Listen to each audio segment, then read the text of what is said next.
up, we don't have enough road to get up to 88. Roads? Where we're going, we don't need roads.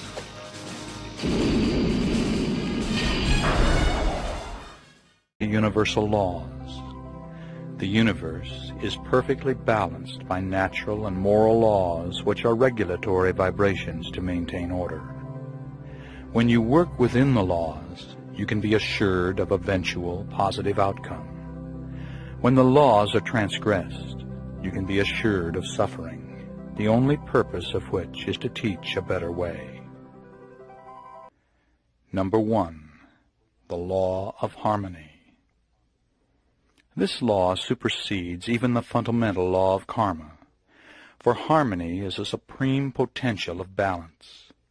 The purpose of karma is to attain harmony. If you throw a rock into a pond, you disturb the harmony of the pond. You are the cause, and the effect is the splash and the ripples that flow out and back until the harmony is restored. Now similarly, your disharmonious karmic actions flow out into the universe and back upon you, lifetime after lifetime, until eventually your own harmony is restored. So, as you experience your life, you and the entire universe are experiencing the karmic ripples which will eventually result in harmony. Once you have evolved to the position of living an entire lifetime in harmony, you are free from the wheel of reincarnation.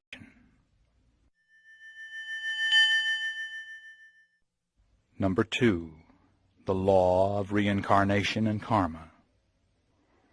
Until you have resolved your karma and fulfilled your dharma, you will continue to reincarnate into sequential lifetimes upon the earth. Neither God nor the lords of karma bestow suffering upon you during these lives. You alone decide what you most need to learn in your earthly sojourns. And for each life experience you seek out other souls, often with shared histories, and always with karmic configurations matching your needs. Now whenever you act with intention, you create karma. Actions are considered to be thoughts, emotions, words, and deeds, and the motive, intent, and desire behind each. Disharmonious acts must be balanced in the future in this life or in a future lifetime. They are rooted in fear-based emotions, which must be resolved before you can release yourself from the wheel of reincarnation. You return, lifetime after lifetime, to test yourself, to see if you have learned your lessons. Now, until you can go through an entire lifetime with total involvement and no disharmonious attachment whatsoever, you will continue to reincarnate. In other words, when you can live a life of perfect harmony, liberation will follow.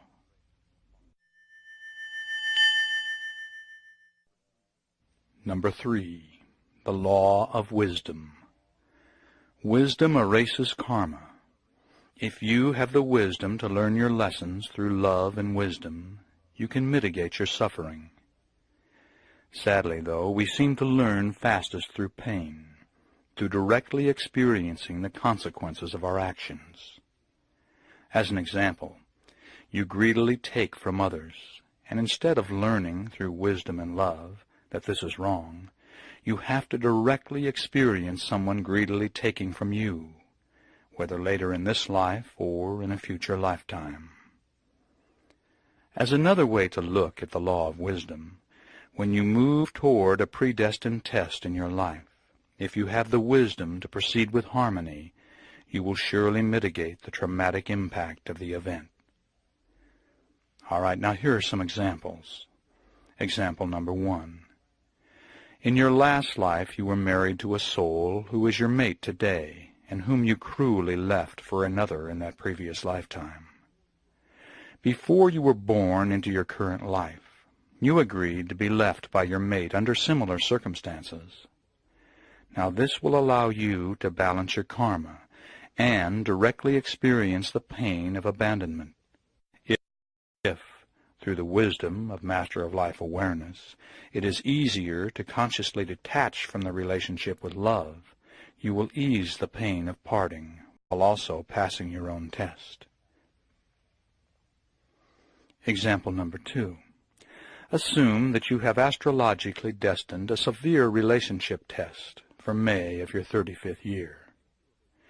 Now, if you have learned through past life awareness as well as present life learning to be positive, non-judgmental, and without expectations in your relationship, you may only experience an argument with your mate on that fateful day in May. But if you haven't learned your past lessons and have intensified the disharmony during a relationship, you might experience a divorce in May of your 35th year. Example number 3. In several past lives, you were so proud that you were unwilling to accept any assistance from others. Now, pride is fear. So in this life, you have astrologically predestined an event which will cause you to be institutionalized for many years. On a soul level, you've decided you needed to create circumstances which would force you to subdue your pride and allow others to give to you. But through wisdom in this life, you have overridden your pride and opened your heart, gladly accepting assistance from others. Because of this, you will not have to be institutionalized to learn your lesson. Wisdom will have erased the karma.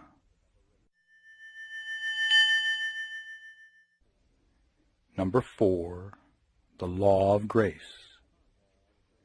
Karma can be experienced to the letter of the law, or in mercy and grace.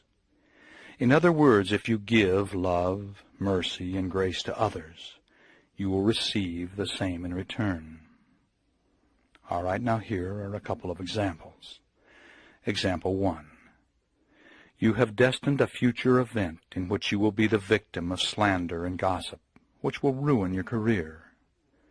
But in the years preceding this event, you have become so kind and loving to other human beings, it is obvious to your higher self that you have learned your needed lesson. So, the predestined event will be mitigated, having little or no effect upon you.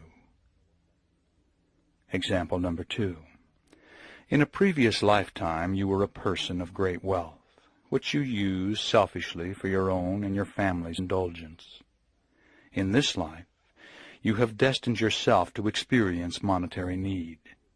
But you were so giving with the little you have, you release yourself from this self-imposed bondage, and once again rise monetarily, always sharing what you have with those in need. Number 5, the law of soul evolution. Everyone on earth shares the goal of soul evolution, whether they realize it or not.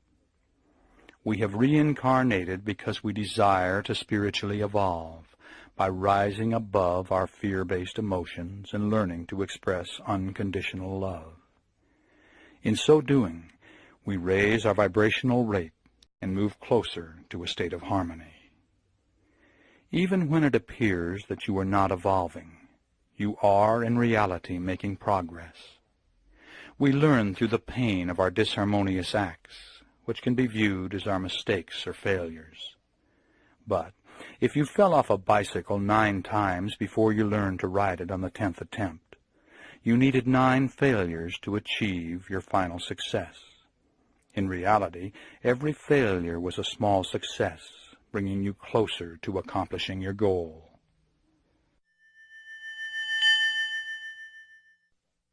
Number 6, the law of the Bodhisattva. Bodhisattva is a Sanskrit term commonly accepted by most metaphysical adepts today.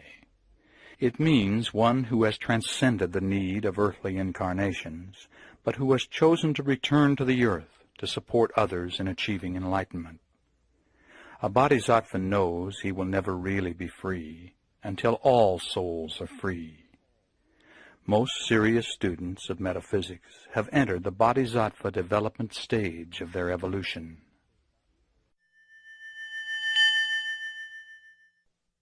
Number 7, the law of vibrational attainment.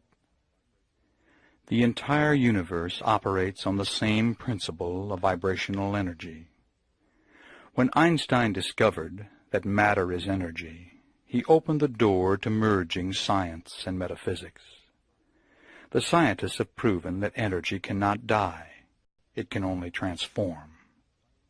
And, by its very nature, energy must move forward or backward, stand still, for to do so is stagnation, resulting in transformation.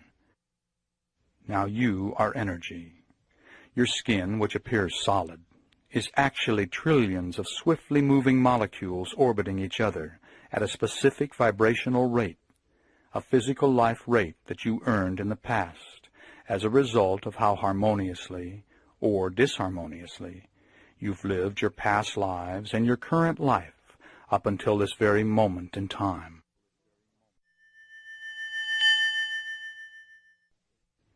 Number 8. The law of free will. The law of free will operates in 3 ways. Number 1. Although many of the major events in your life are astrologically predestined, you always have free will to mitigate the impact of the event or to transcend it entirely. This will result from how you live your life up to the situation you have destined for yourself to experience. If you give grace and mercy to others, are positive, loving, and compassionate, and demonstrate by your actions that you've learned past lessons, you can minimize disharmonious experiences. Number 2. As you obtain Master of Life awareness and develop conscious detachment, you will be far less affected by worldly events than in the past.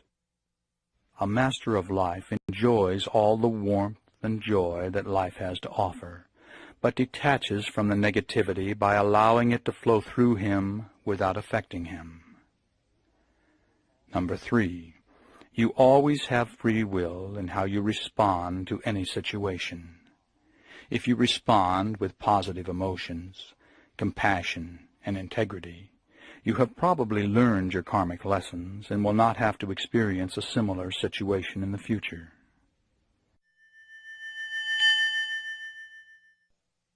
Number 9. The law of one. Every soul, living and discarnate, is connected to the level of the collective unconscious, deep within the higher self. We are all part of a great energy gestalt called God, and because we are part of God, we are God. It is the goal of the gestalt to move the energy forward, creating more energy. So, in living harmoniously, we each increase our vibrational rate and intensify the vibration of the entire gestalt. And when we are disharmonious, we decrease the vibration of the entire gestalt. Because we are one, everything you think, say, and do, and the motive, intent, and desire behind everything you think, say, and do, affects every other soul.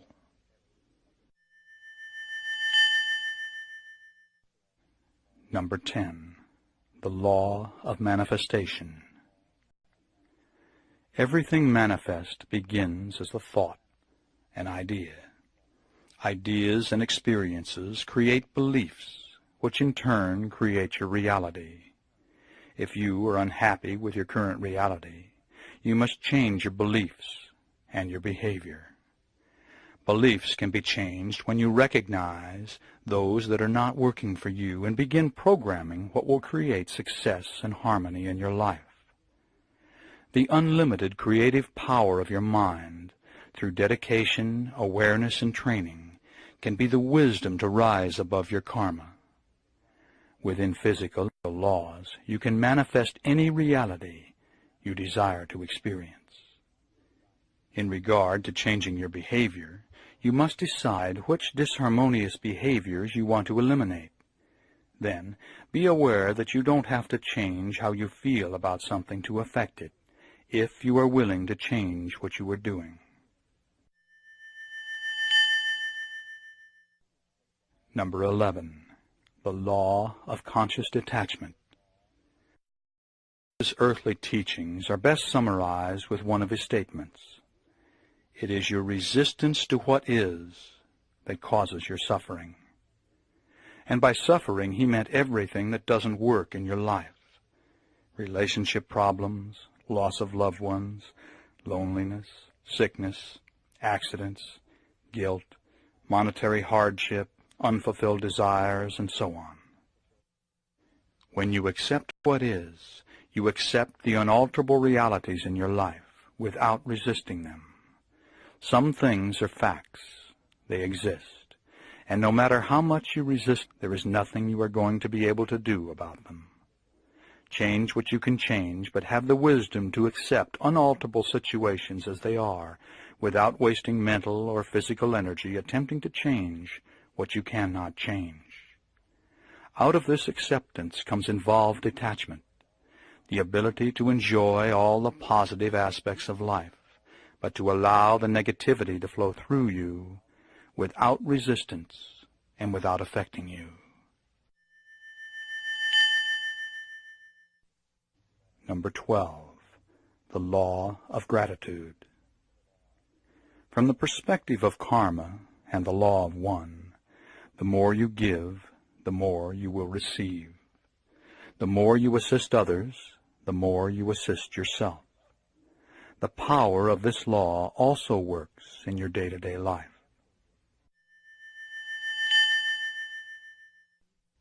Number 13, the law of fellowship.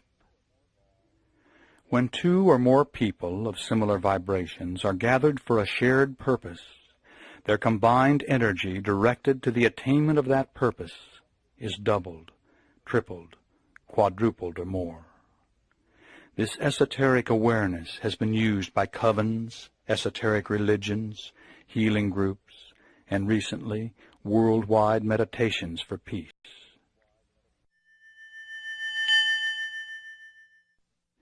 Number 14, the law of resistance.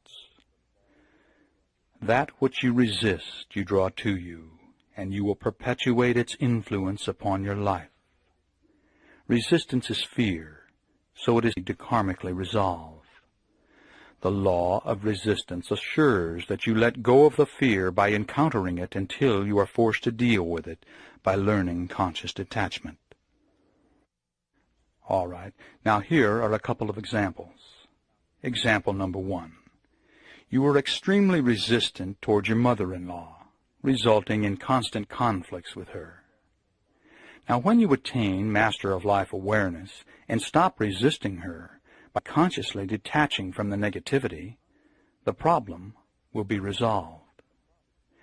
Most disharmonious situations are solved through a change in viewpoint. By changing your perspective, you can usually eliminate the effects of a problem. And if you no longer are affected by a problem, you no longer have a problem, although nothing about the problem situation may have changed. All right, now another aspect of the law of resistance states, that which you resist, you become, if not in this lifetime, in a future incarnation. So, as example number 2, you have a strong resistance toward people of the Asian race. Your resistance is fear, and the quickest way to overcome fear is to directly experience that which you find so fearful.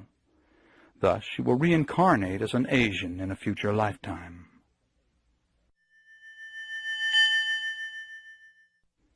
Number 15, the law of attraction. Where your attention goes, your energy flows. You attract what you are and that which you concentrate upon. If you are negative, you draw in and experience negativity. If you are loving, you draw in and experience love. You can only attract to you those qualities you possess. So, if you want peace and harmony in your life, you must become peaceful and harmonious. Number 16, the law of reflection. This law says that the traits you respond to in others, you recognize in yourself, both positive and negative.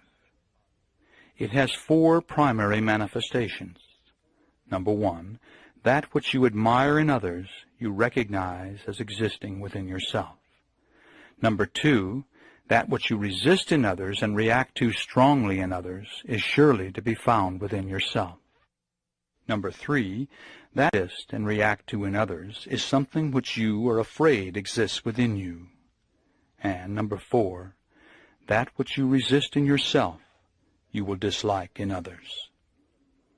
In other words, you have chosen to incarnate upon the manifest plane to learn to rise above the effects of fear. Those fears will always be reflected in your reactions to others. Thus, your goals are very obvious once you recognize how to perceive them. As you let go of the fear, you automatically open to expressing more unconditional love.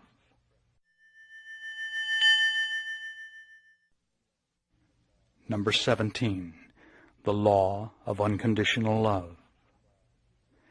The expression of unconditional love will eventually result in harmony.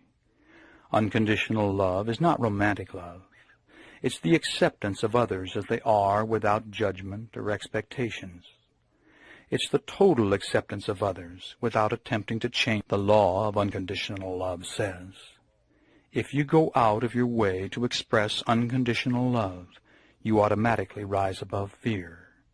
And as you transcend your fears, you automatically open to the expression of unconditional love. Number 18, the law of magnetic affinities.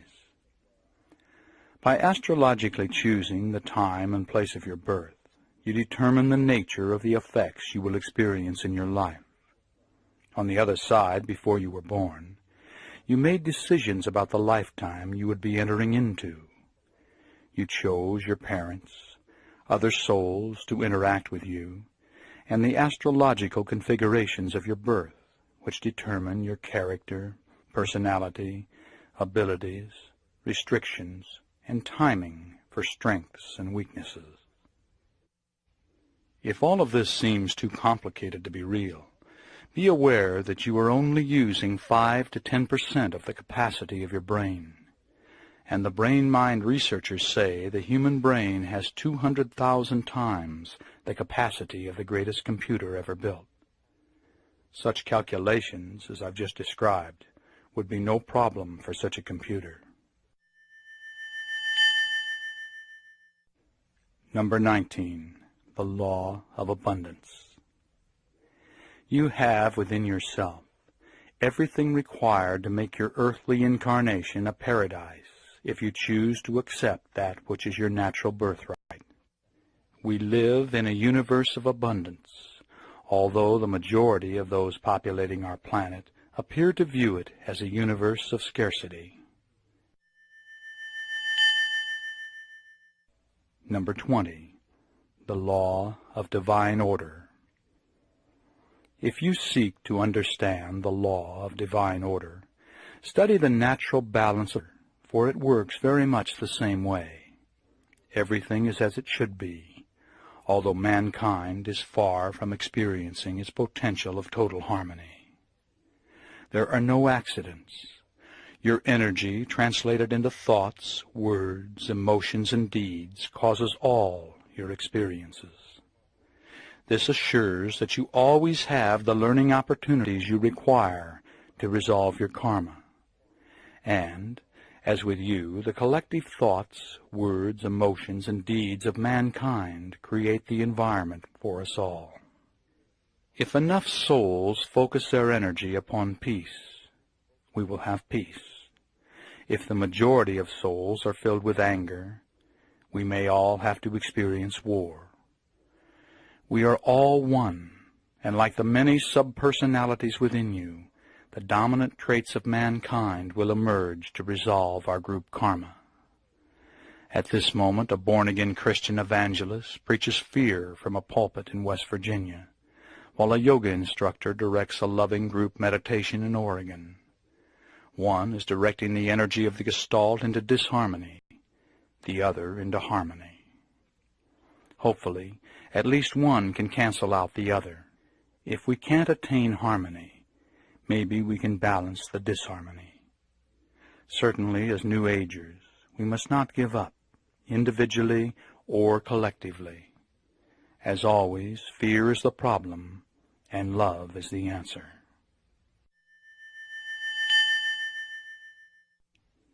Number 21 is the law of attitude. Nothing in the universe can harm you but your own attitude. It is your attitude that moves you toward events and experiences, and it's your attitude that will worsen or lighten any event, catastrophe or tragedy. You and you alone choose the attitude with which you will respond. No two people would respond to the same situation in the same way.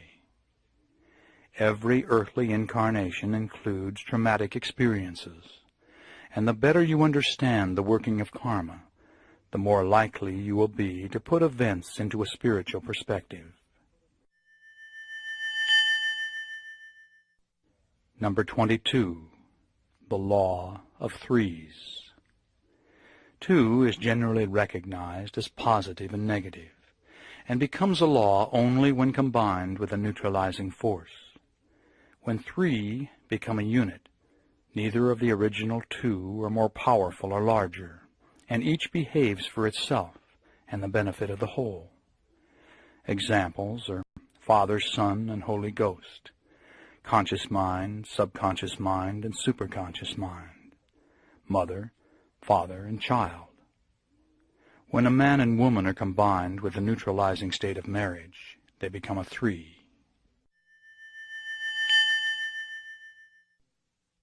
Number 23, the law of association.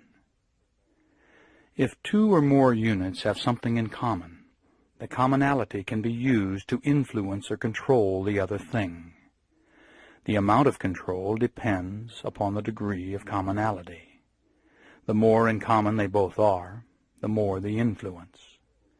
As an example, if you pray while holding a Bible, you will be more likely to experience a spiritual connectedness. The Bible and prayer share a commonality. As another example, proper diet and exercise share the mental commonality of perceived good health, which is more likely to manifest as the result of your assumption.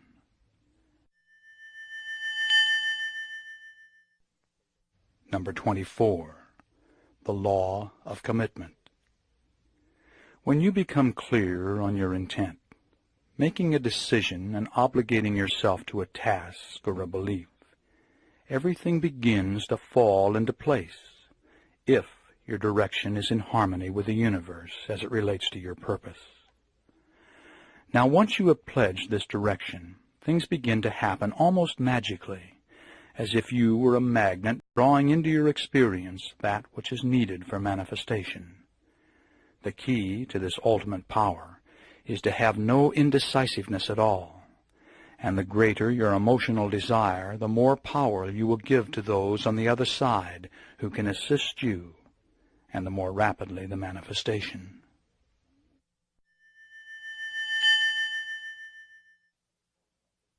Number 25, the law of dissonance. It says that you are going to experience mental discomfort when you hold 2 conflicting beliefs, or when your actions don't agree with your beliefs. As an example, you believe that smoking is bad for your health, yet you continue to smoke. You believe that extramarital affairs are morally wrong, and yet you continue to be involved with someone on the side. You believe that you should be a more patient mother, yet you continue to yell at your children. The law says that when your beliefs and actions are incompatible, you will attempt to reduce the resulting discomfort by changing either your actions or your beliefs. The smoker will become an ex-smoker, or he will deny or rationalize the health threat. The adulteress will either stop or rationalize her actions, maybe by saying, "What my husband doesn't know won't hurt him, and besides, with my needs more fulfilled, I'm a better wife." The impatient mother changes her behavior or rationalizes her attitude by saying, "It's better for me to yell and release the anger than to repress it." The law of dissonance is sometimes called the law of self-delusion.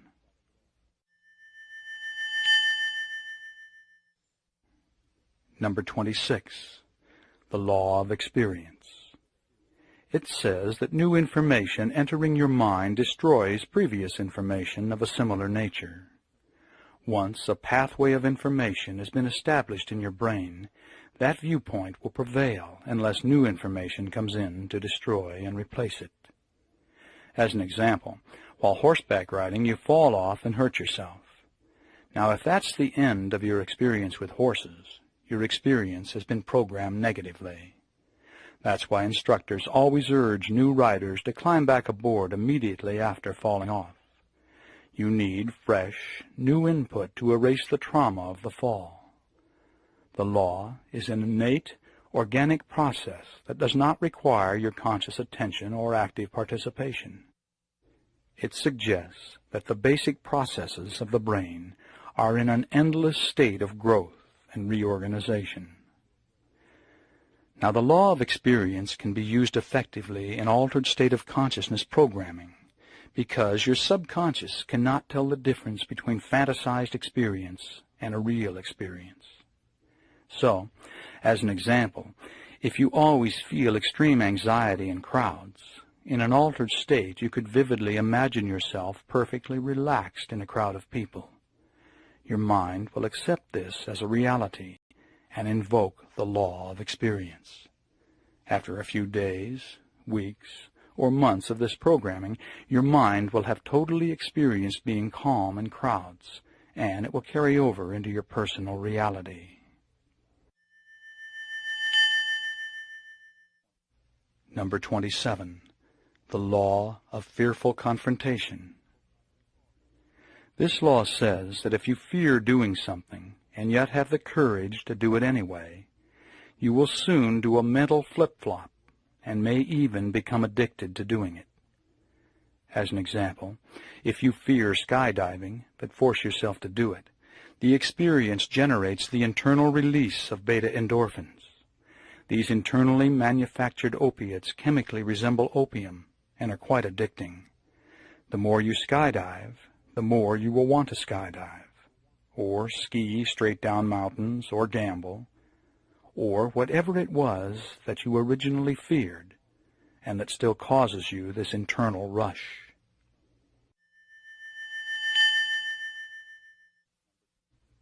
Number 28. The law of group consciousness. Every one of us is part of a great energy gestalt and connected on the level of the collective unconscious.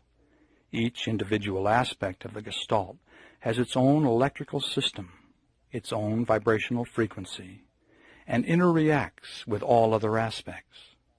Thus, we are all electrically connected to one another and to a central point. On a higher self or psychic level, it is possible for anyone to tune in to anyone else and to draw upon the awareness of the entire gestalt. Like the concept of the 100th monkey, mankind takes advancing steps when group consciousness reaches a critical mass and new awareness is accepted by the whole. Number 29.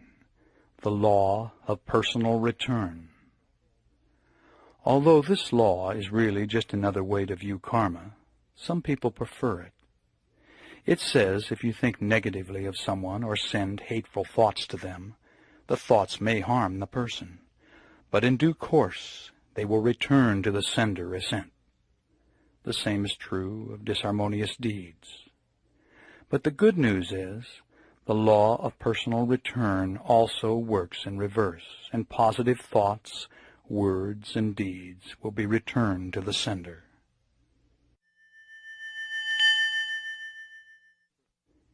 Number 30. The law of activity. It says that action is the result of thought and part of a triad. Every thought produces an alchemical process in your consciousness and is the manifestation of motive, intent, or desire. This union of two is necessary for action and will ordain the karmic implications.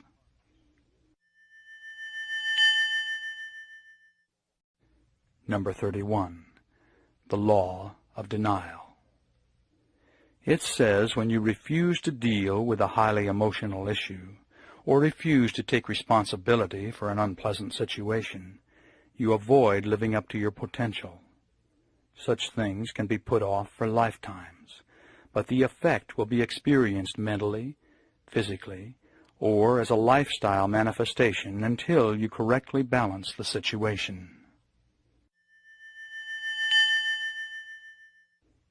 Number 32. The law of new beginnings. It says that for each of us in our time, there are major life turning points. There is a break in the energy wave patterns, and a complete change will result. Everything is affected by this change in flux, some things to a lesser degree than others. Examples would be 1. A traumatic situation or tragedy such as the death of a loved one. 2. A religious conversion. 3. A point in therapy when something clicks and from that time on the patient begins to get well. And 4. A mother giving birth to a baby.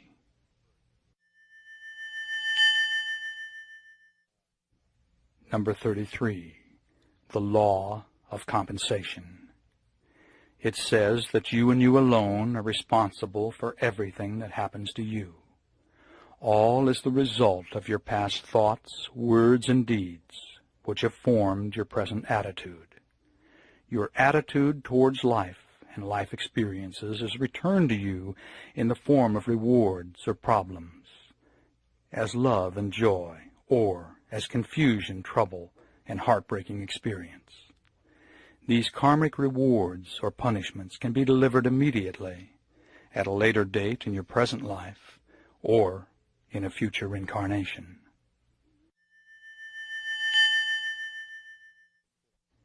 Number 34. The law of psychometric influence. It says that two things, animate or inanimate, once in contact with each other, will continue to act upon each other, even at a distance, long after the actual contact has been severed.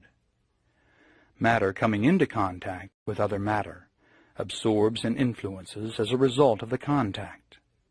There is a psychometric blending of the etheric emanations. Thus, the person wearing a piece of inherited jewelry will be influenced by the psychometric emanations of the original owner. The more empathic the person is, the more likely she will be to be influenced by the state of mind of the original owner. As another example, when the contact takes place between two people, the intensity of the contact will dictate the degree and duration of the influence. So, a sexual union would result in a lengthy mental connection of the two people, even if they did not see each other again. Neither might recognize this consciously, but on an unconscious level, contact and influence continues. Number 35. The law of totality.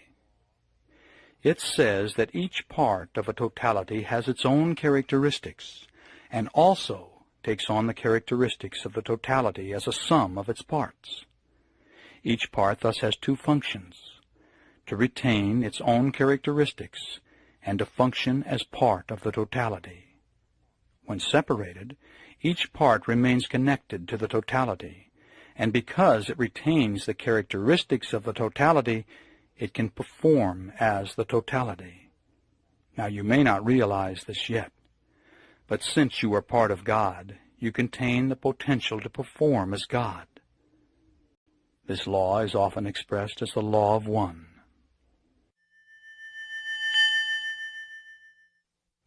Number 36.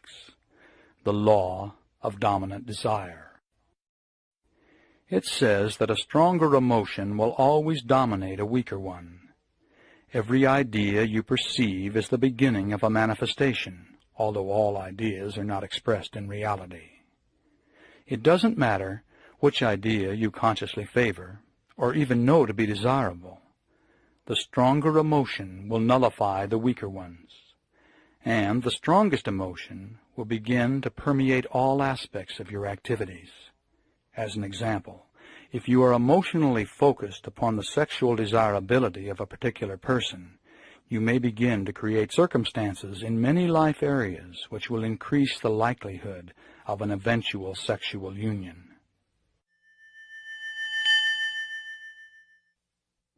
Number 37.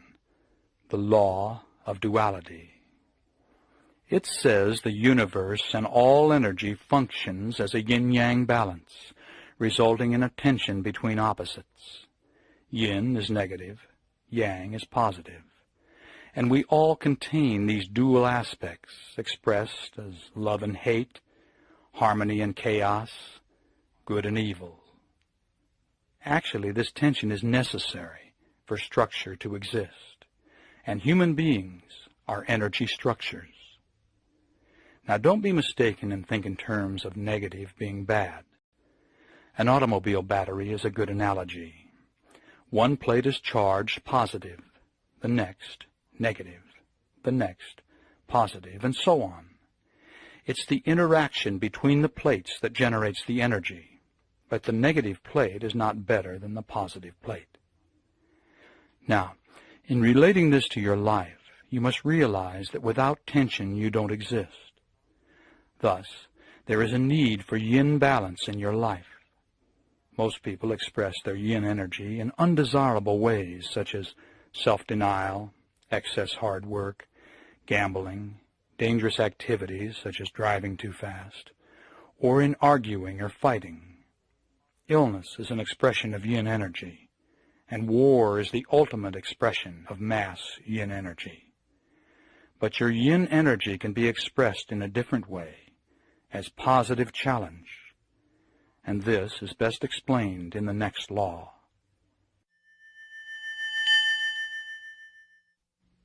Number 38. The law of self-destruction. It says, as a natural expression of the law of duality, that which is totally successful tends to destroy itself. Now you know this subconsciously, so there is no way you dare allow your relationships or career or spirituality to become totally successful. You realize if you reach that pinnacle, you greatly increase the potential for self-destruction. Now here are some examples. 1. History proves that any country that has ever reached a peak has fragmented and collapsed all on its own when it was unopposed. Number 2. The second example is a couple that struggles through many forms of adversity, getting the husband through college, sickness, and a badly timed pregnancy, financial problems and family trouble. But eventually they arrive at a point going well. It's then that they get a divorce.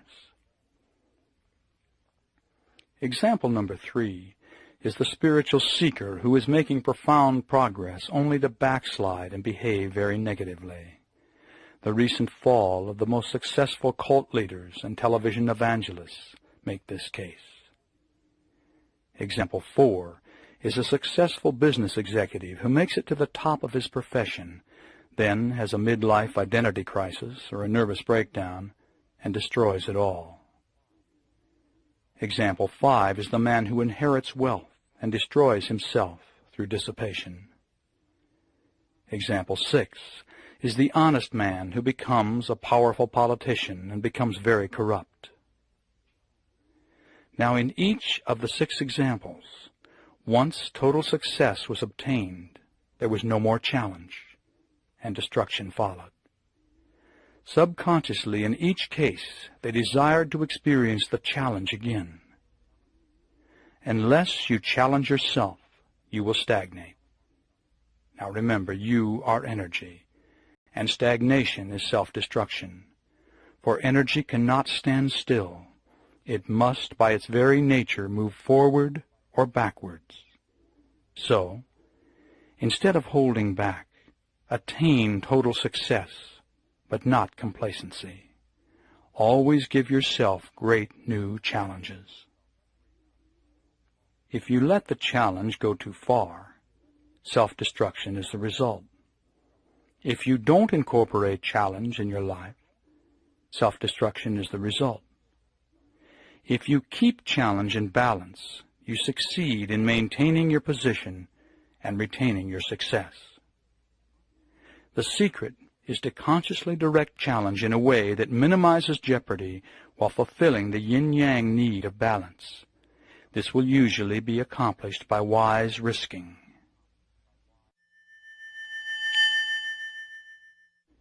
Number 39. The law of environmental manifestation. It says that everything that surrounds you is an extension of you. Your mate, your home, your furnishings, your car, your pets, your yard, your office, and your career are a physical expression of your attitudes and belief system. Your environment is a reality picture of your core beliefs and expresses your self-image and cultural overview.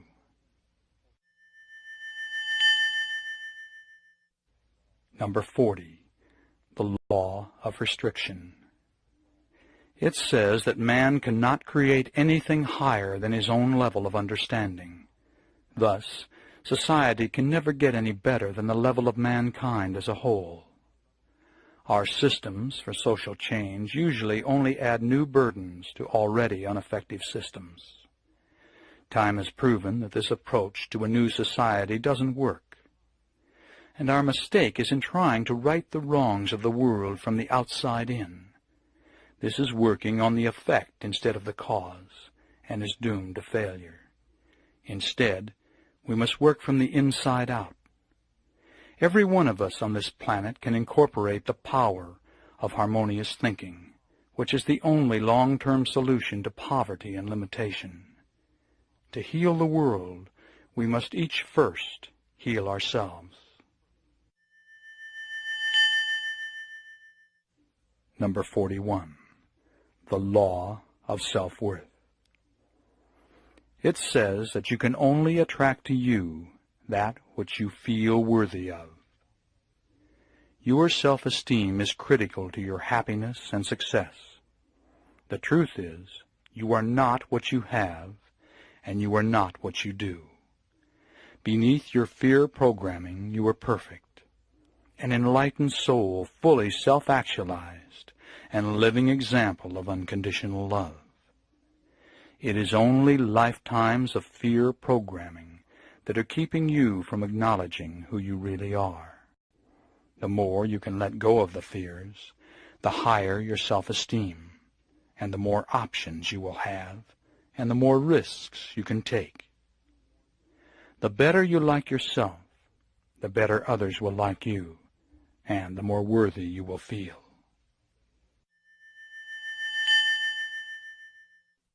Number 42. The law of growth. It says that there is no growth without discontent. Deep within your center, at the level of higher self, you know what is best for you, and it will always be to strive for more awareness.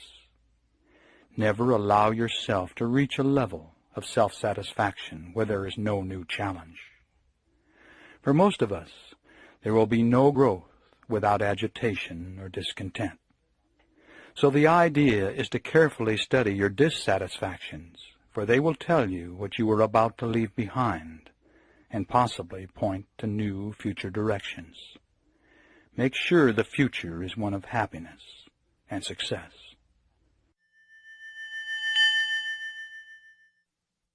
Number 43. The law of self-truth. It says that truth is what works for you. If you believe something to be, it becomes truth for you. The idea is to be very careful about what you accept to be, for it will influence all aspects of your life and your future.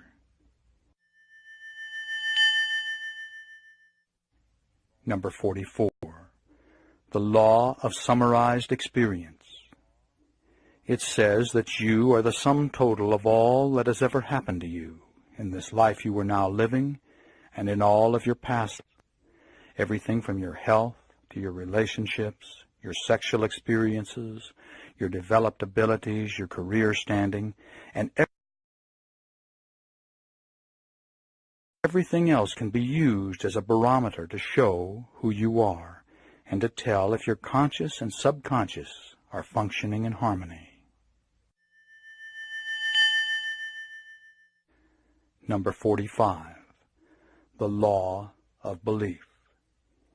It says you can have anything you want if you can give up the belief that you can't have it, as long as what you want doesn't conflict with someone else's belief. As an example, if you desire a fulfilling, growth-oriented, one-to-one relationship, but demand it to be with a particular person, you are not operating in harmony with the universe. As another example, in the area of accomplishment, you must have the education necessary to create what you want. So, this is the area on which to focus your desirous energy. Number 46. The law of dharmic direction. It says that you have within you a guiding principle, which is your duty to yourself and society.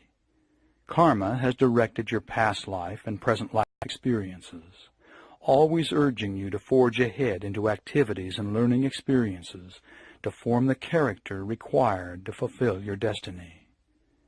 Now, of course, you always have the free will not to fulfill your dharma. But the secret is to listen to your inner direction, which will direct you to fulfill your dharma and resolve your karma.